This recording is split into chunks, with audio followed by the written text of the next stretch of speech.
اس کا آپ نے حدیث سنی ہوگی، میں حدیث سنا دوں آپ کو. حدیث یہ ہے کہ جب کوئی بھی بندہ ایک کبیرہ گناہ کر لے تو اس کے دل پر سیاہ رنگ کا نقطہ لگ جاتا ہے. سنی ہے حدیث؟ اگر وہ توبہ کر لے تو وہ نقطہ ختم ہو جاتا ہے. اگر دوبارہ گناہ کر لے تو ایک اور نقطہ لگ جائے گا، پھر گناہ کر لے تو نقطہ لگ جائے گا. جس میں آتا ہے یہاں تک کہ اگر بندہ گناہ کرتا رہے تو اس کا دل کالا ہو جاتا ہے. اب اس کے اوپر وہ وقت آتا ہے کہ کوئی بھی خیر کی بات اثر نہیں کرتی. جتنی بھی خیر کی باتیں اس کے سامنے ہوں گی تو اس کے اوپر اثر نہیں ہوگا. اس حدیث کے دو مطلب ہیں، میں یہ سمجھا ہوں دو مطلب ہیں.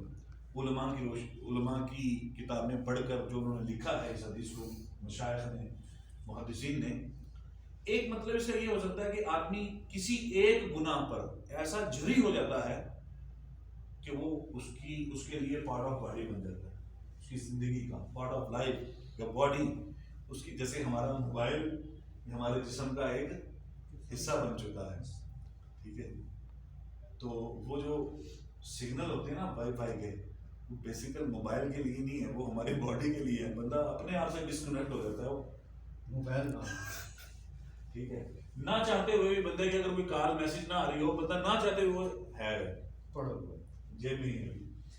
تو جیسے موبائل پارٹ آف باڈی ہے، بالکل اسی طرح گناہ وہ انسان کی زندگی کا ایک حصہ بن جاتا ہے، اور وہ اتنا جری ہو جاتا ہے کہ ایک ہی گناہ پر اصرار کرتے کرتے اس گناہ کے بارے میں اس کا دل کالا ہو جاتا ہے. ہماری پنجابی زبان میں کہتے ہیں ایسا چاکا لے گیا، کہتے ہیں نا جی، اس کی جھجک اتر گئی ہے، اب یہ جری ہو چکا ہے. مکہ المکرمہ میں آپ لوگ موجود ہیں. ایک مطلب حدیث میں نے یہ بیان کر دیا، دوسرا بھی سن لیں. دوسرا یہ ہے کہ کبھی یہ گناہ، کبھی وہ گناہ، کبھی یہ، کبھی وہ، کبھی وہ، کبھی آنکھوں سے بد نظری، کبھی زبان سے گالی دے دینا کسی کو، کبھی کانوں سے گناہ ہو رہے، کبھی اس کی زبان سے گناہ سرزد ہو رہے، کبھی اس کے جسم سے گناہ ہو رہے. اس لیے یہ جو اعضاء ہیں، کل قیامت کا دن ہوگا، اللہ فرماتے ہیں الیوم نختم علی افواہہم، کہ آج کے دن ان کے منہ پر ہم مہر لگا دیں گے. یہ بات نہیں کرے گا، منہ نہیں بولے گا. الیوم نختم علی افواہہم وتکلمنا ایدیہم، ان کے ہاتھ ہمارے ساتھ بات کریں گے. وتشہد ان کی ٹانگیں، پاؤں، یہ اس کے خلاف گواہی دے. جس میں آتا ہے کل قیامت کا دن ہوگا، اس کے ہاتھ بولیں گے. بندہ کہے گا بدبخت کیا ہو گیا، تیرے سکون کے لیے تو میں گناہ کرتا تھا، لیکن یہی اعضاء آج اس کے خلاف گواہی دے رہے ہیں.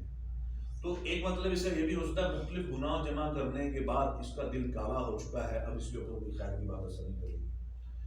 اس ماحول میں رہنے کے بعد جو بندہ عمل سے دور ہے، جو بندہ گناہوں میں لگا ہوا ہے، اللہ کی قسم اٹھا کر کہہ رہا ہوں، شاید ہی زندگی یہ دنیا کا کوئی خطہ ایسا ہو جہاں یہ تبدیل ہو سکے.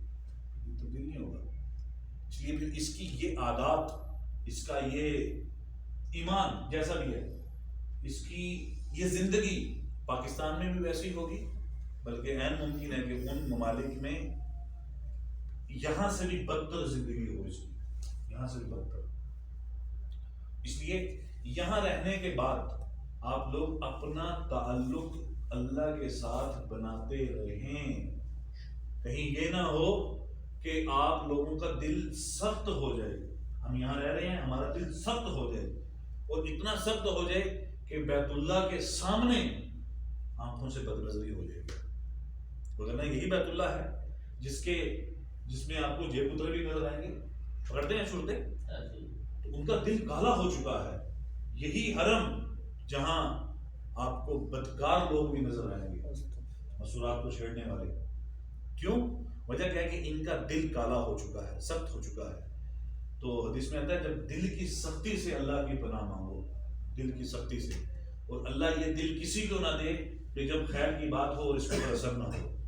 آنکھوں کا خشک ہونا، دل کا سخت ہونا، یہ آدمی کے بدبخت ہونے کی علامت ہے، بدبخت ہونے کی.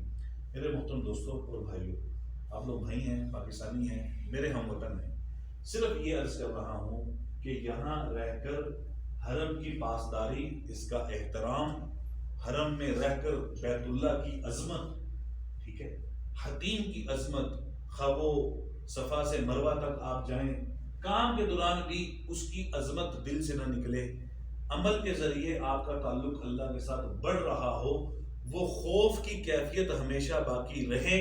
اگر یہ خوف ختم ہو گیا، اس لیے حدیث میں آتا ہے کہ اگر کوئی ابن آدم سے گناہ ہو جائے، غلطی ہو جائے، تو اس کے دل کو چوٹ ضرور لگتی ہے، چوٹ ضرور لگتی ہے، اور یہ ایمان کی علامت ہے. اذا سرت کا حسنت کا، جب تجھے تیرا ایمان، جب تجھے تیرا گناہ، اذا سرت کا حسنت کا، جب تجھے تیری نیکی خوش کرے، وساعت کا سیئت کا، اور جب تجھے تیرا گناہ بے چین اور بے قرار کرے، فانت مومن، تب تو ایمان والا ہے. یعنی اگر آدمی کی نیکی اس کو خوش کر رہی ہے، دل کی خوشی ہوتی ہے بعض دفعہ نیکی کر کے، اور آدمی سے کوئی غلطی ہو گئی، ہو جاتی ہے، وہ غلطی اس کو بے چین، یار کیوں ہوا ہے مجھ سے یہ غلطی کیوں ہو رہی ہے، میں کب چھوڑوں گا. یہ جو بے چینی ہے نا، کچھ گناہ ایسے ہوتے ہیں جو ہماری یوتھ، نوجوان نسل ہمیشہ آخری دفعہ کرتے ہیں. آج آخری ہوتی ہے، وہ لاسٹ آخری دفعہ کبھی بھی نہیں ہوگی. لیکن شکر کرو یہ آخری دفعہ بھی ہو رہا ہے، کہ شکر ہے، یہ تو کہہ رہا ہے زبان سے کہ آج دس از لاسٹ، تو آج آخری مرتبہ، ٹھیک ہے جی، آج کے بعد نہیں کروں گا. تو یہ جو کیفیت ہے نا، بے چین ہو رہا ہے، بے قرار ہو رہا ہے، اس کے بعد اس کا دل نہیں لگ رہا، چڑچڑا پن، یہ بھی ایمان کی علامت ہے، اس کو ایمان کہا گیا ہے.